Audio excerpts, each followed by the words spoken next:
Hello and welcome to the MADEcast, the official podcast of the Museum of Art and Digital Entertainment, a series of lectures on video game history as part of the MADE's ongoing effort to preserve history through teaching and displaying playable exhibits of rare games and consoles.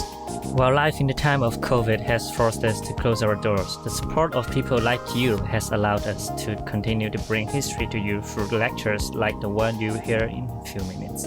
I'm Anthony. I'm Miles. I'm Chen. And I'm Red. This week, Alex talks with David Fox, another original Lucasfilm Games team member, founder of the original inspirations for the MADE, the Marin Computer Center, which was an interactive computer center up in Marin County. But before we jump into that, we will hop into a little bit of news. So we have a short news week today as far as everything else going. The equivalent consumer protection agency on the EU is suing Nintendo for their Joy-Con drift issues, calling it like a planned obsolescence almost. There's been thousands of reports of Joy-Con drift happening after just 2 years of use for the Switch. When was the Switch first released? Like 2015, 2016? It's been a few years. 2017. 2017, wow. I know that people started complaining about Joy-Con issues right away. Mm-hmm. Yeah, Joy-Con is, in my opinion, it's good, but it's lacking a kind of consistency. That's why I buy a Pro-Con instead. We'll see how that goes, and we'll keep you updated if there's any new developments regarding that. But I know, Anthony, there is some new news regarding KOTOR, third development of Knights of the Old Republic, right? Yeah, who's ready for KOTOR 3? Woo! I think everybody is. Yeah, so that's reportedly in the works. However, the developers will not be BioWare and EA. It'll be a new team. So we'll see how that turns out. And there's also like the possibility, they're talking about the possibility of porting KOTOR 1 and 2 to current gen consoles, but my opinion is it might just be easier to do a Demon's Souls and remake the entire thing because of how old the original two games were.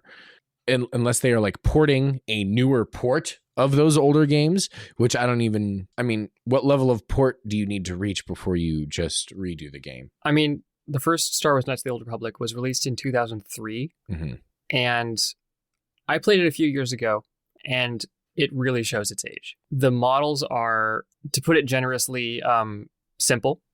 The voice acting is, I think, iconic, so you can't really cut that, but it's still kind of flat, if you would say. It's a little rough around the edges. I'm being generous because it is a great game.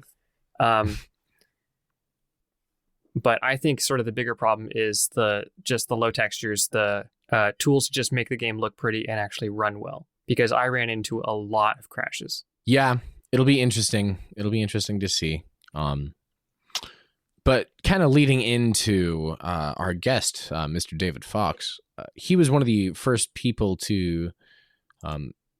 helped work on Maniac Mansion originally, the fantastic game.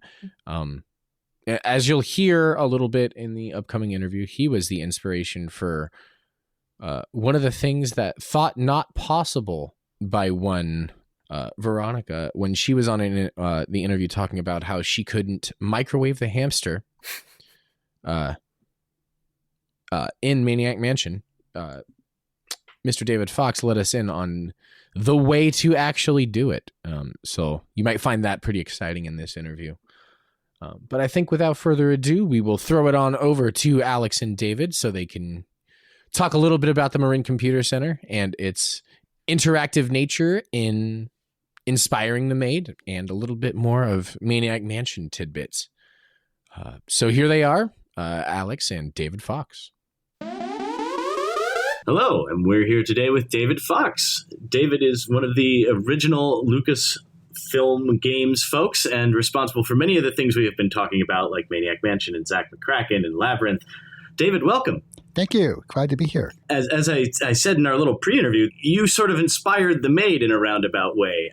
I'd love it if you could explain what was the Marin Computer Center and why did you start it? Well, in around 1975, I was looking at the next thing I wanted to do and was really imagining a sort of interactive Disneyland, like a theme park where all the attractions were totally interactive. Nothing was canned, that you'd essentially be going on these adventures and you learn things about yourself and come out a better person, almost like you just had a lucid dream that had a huge revelation for you.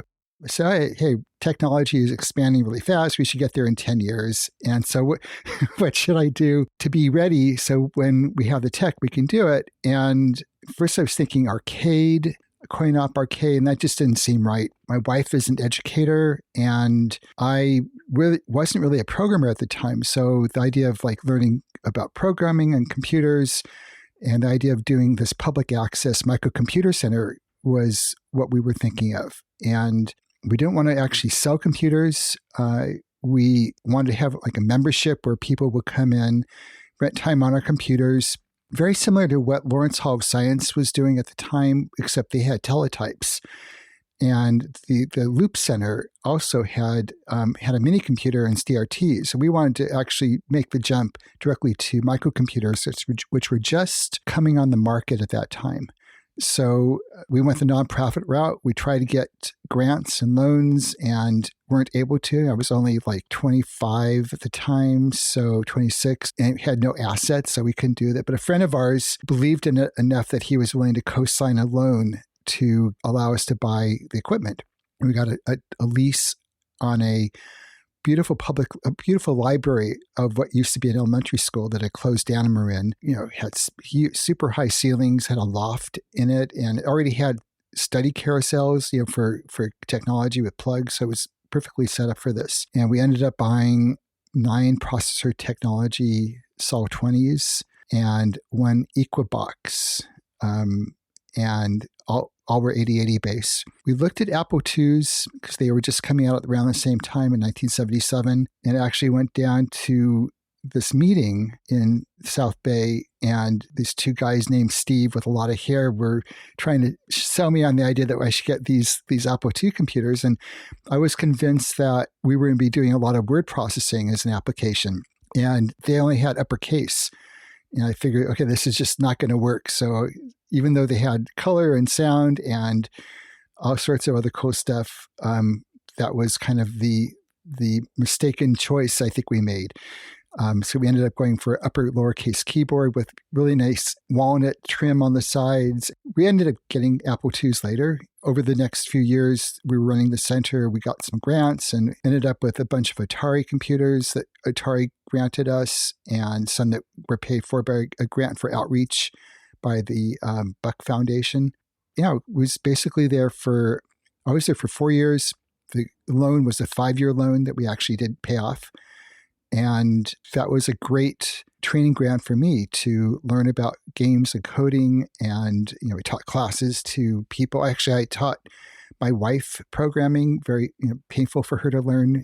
She's totally not a programmer, but that was perfect because then she could teach other people from a non-programmer point of view.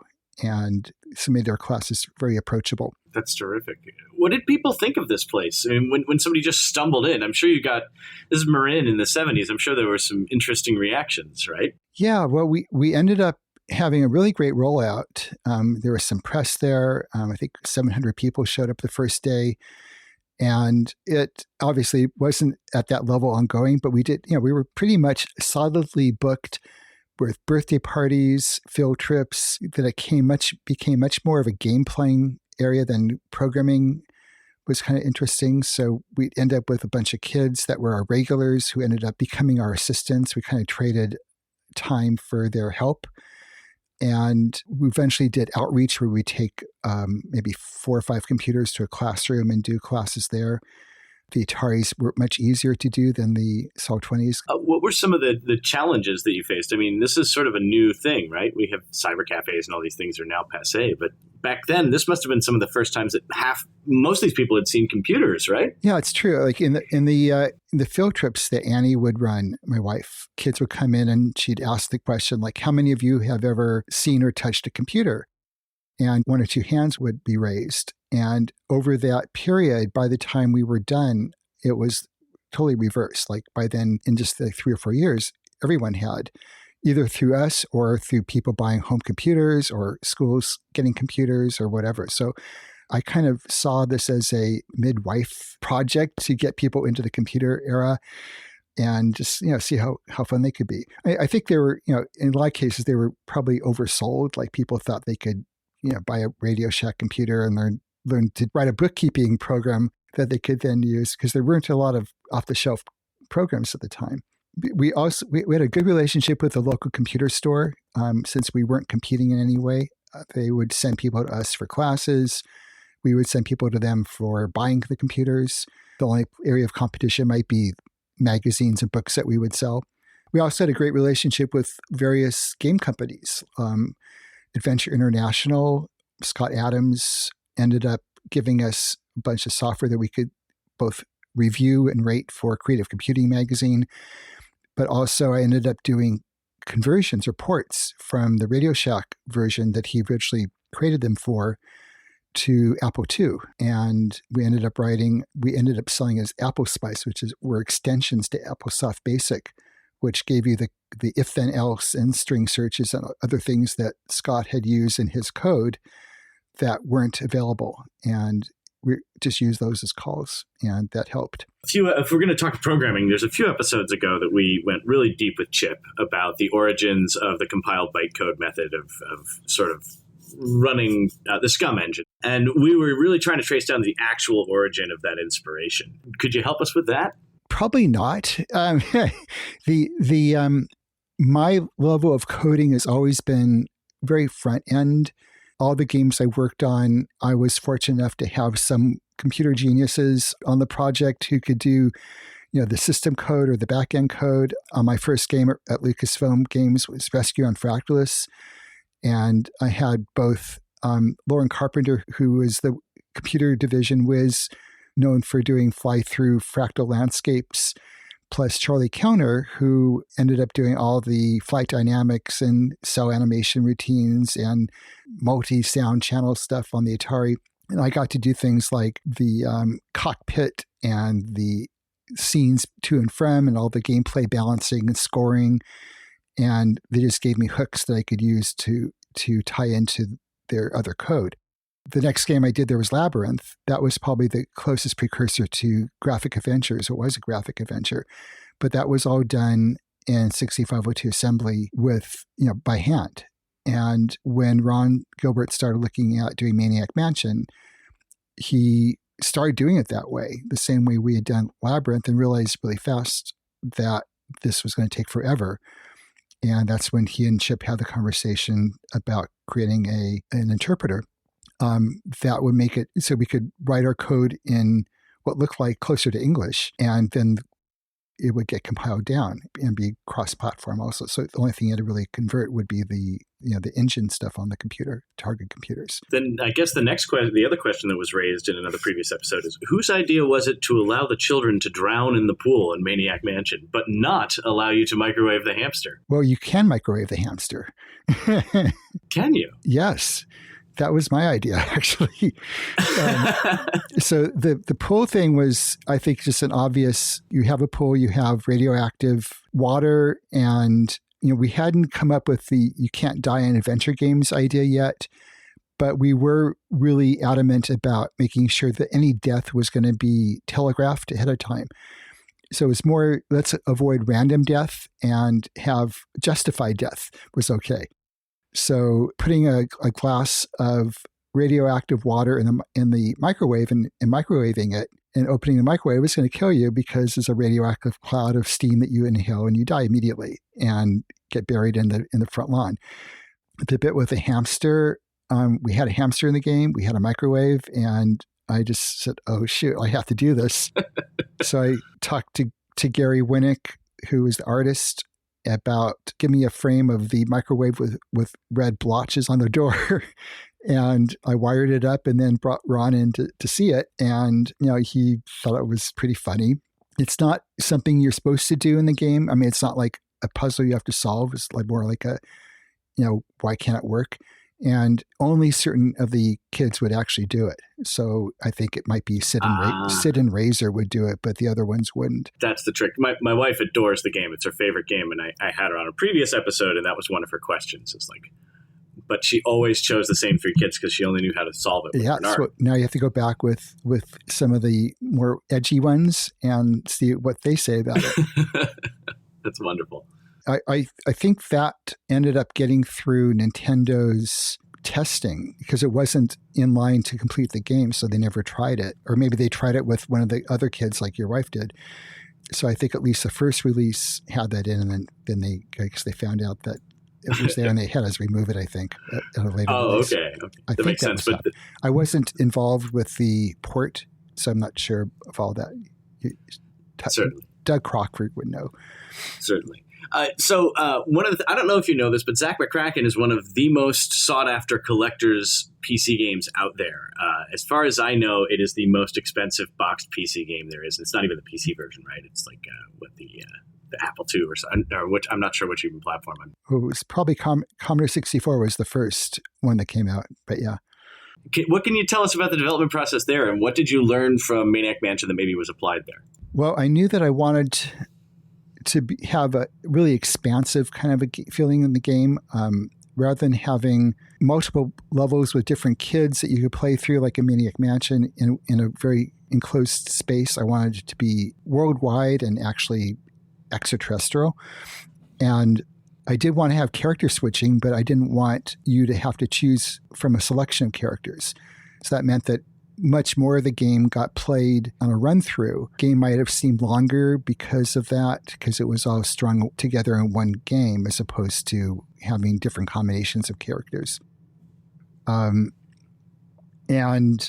I knew initially I wanted to do something new agey. That was something I was really into. And, going back to my original goal for, back in the mid-'70s where I wanted to see an interactive Disneyland kind of thing. I wanted something where, I could introduce people to some concepts that might be a little out there, but not as a indoctrination kind of way where it's just kind of quirky and fun and, oh, wow, I can mind link or I can do teleportation.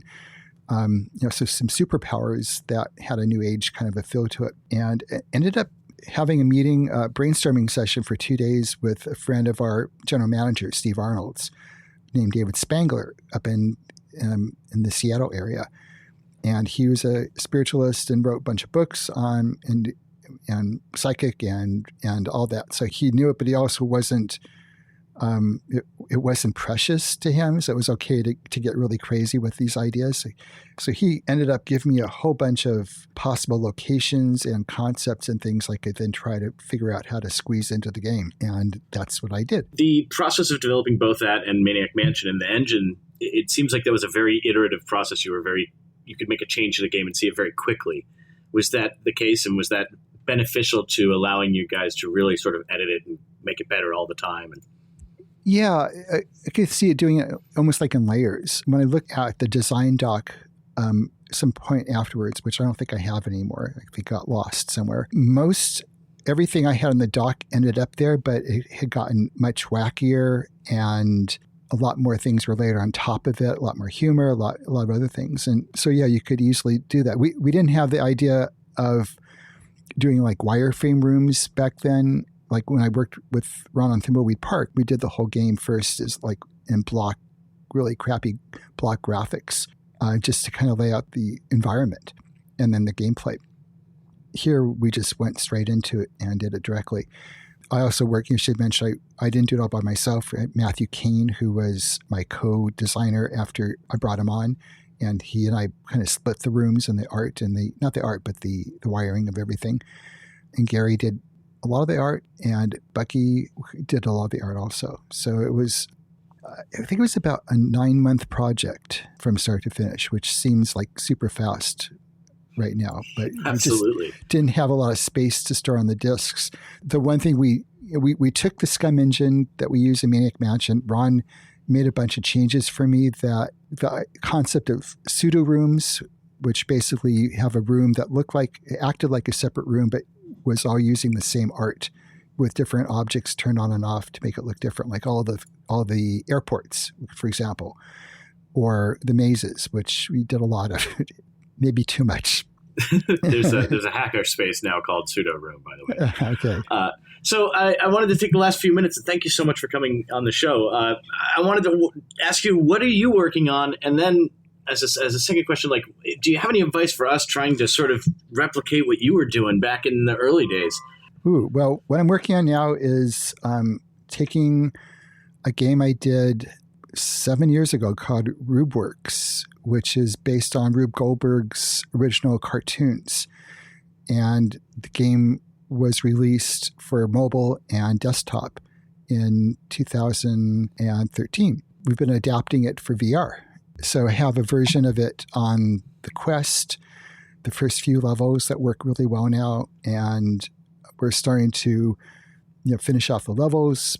Also working on a version for AR for the Nreal Lite. So that's part of what I'm doing.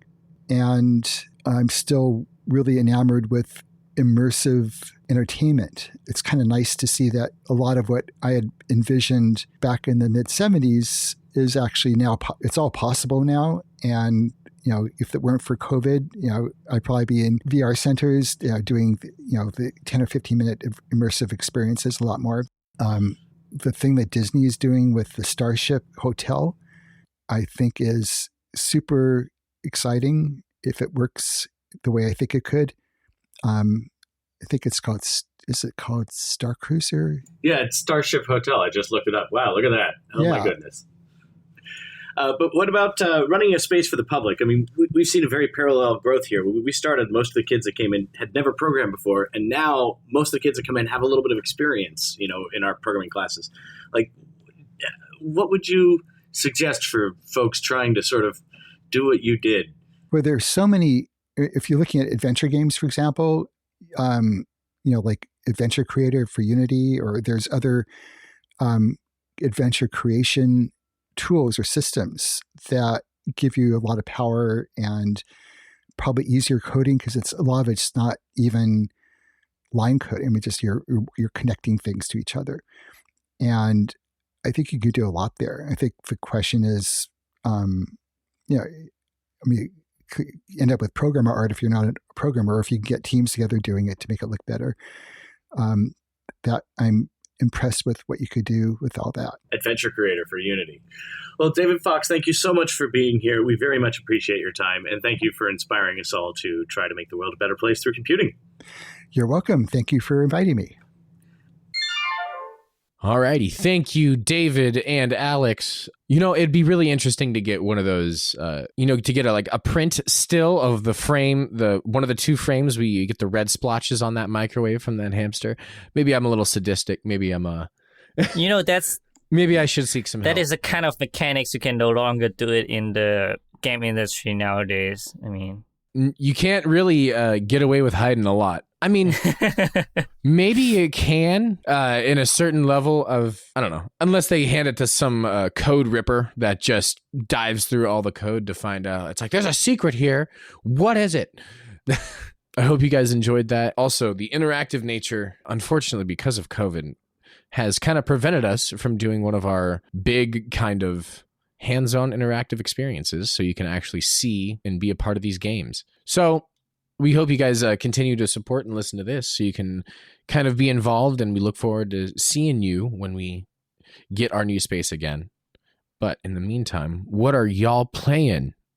What have you been playing recently? I can say I've been playing I've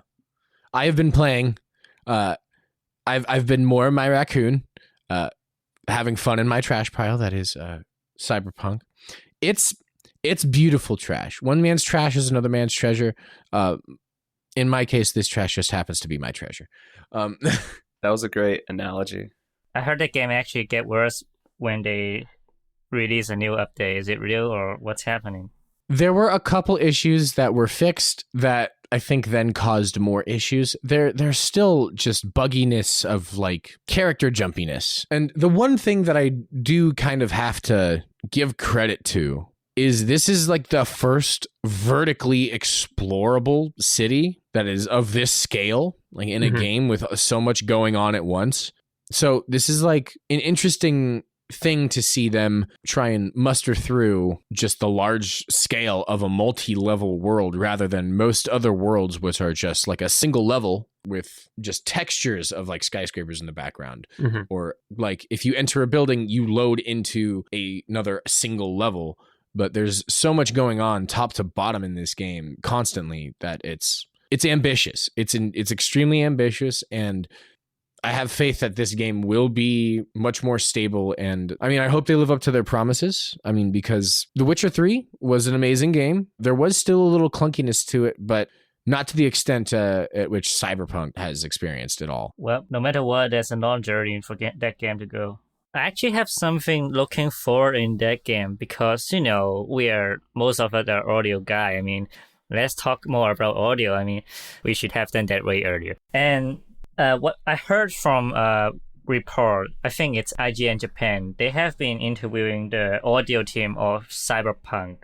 And it turns out that there's one thing we all forgot and probably didn't notice, that it's about how many sound and source of voice they're creating in just one city. Like it's Cyberpunk. So I'm actually very interested in how they're going to implement those sounds and how they're managing all of those. And just because of that, I want to get a try on the game, but I probably got to wait until they release it on PS4 again or themselves. That is, like, I do have to say, the soundtrack as far as like the music on the radio stations, it's not necessarily my critique. Not my style necessarily entirely. I mean, there is a black metal radio station, which that's kind of what my car is constantly tuned to. Oh yeah, you have said that. But it's very like different futuristic, kind of feels like a German techno bar vibe. But it's very tense. But like you said, the immersiveness of the city. You are in a city when you put the headset on, or like you have decent speakers. The detail, like you said, you hear stuff above you, below, like around, like all around, and it's very well layered. The mix is phenomenal, and especially like distance wise, they did an amazing job of kind of like panning and positioning of locations and what's going on. They did an amazing job. It sounds incredible, and like going down different halls, like echoes when you're driving through the engine noise. Like they did a lot, and the guns. There's not a lot. There's like not a lot of different unique guns. You get like different rarities, and then there's different rarities you get on different guns. There's but there's a lot of like the same variation, but the unique like design of some of these guns are really cool. I really enjoy like the futuristic weapons that they've developed. It's a fun game. I recommend people give it a shot eventually. I still enjoy it, but I also, part of me wanted to get it early because I wanted to see the bugs. Because I was so interested in playing the game, I also wanted to see what the hype was. It's like, oh, what bugs? We'll see. Y'all been playing anything else? Well, I think at this point, our listeners is probably known as pretty loyal players, but I have been looking for a few release, actually not new game release, but news release for the next few weeks. One for Final Fantasy 14. I guess we are getting a 6.0 update. New jobs, new story, always exciting, but we know. And the other thing, it's Destiny 2 again for me, a new season. And oh yes, you give us your PlayStation report as well. Oh, my PlayStation report. Do I want to give that? I mean, yeah, it's not too bad. I've only played 260 something days out of 365 days. It's just a slightly more than 50%. Oh no, actually 60%. It's not too bad. I mean, it's just 1,686 hours for a year. It's not too much for a gamer. No, right? Not at all. Yeah, and out of them, just about 500 hours of Destiny 2 and 300 hours of Final Fantasy 14. Not too bad. I mean, So I take it you don't like those games. Well,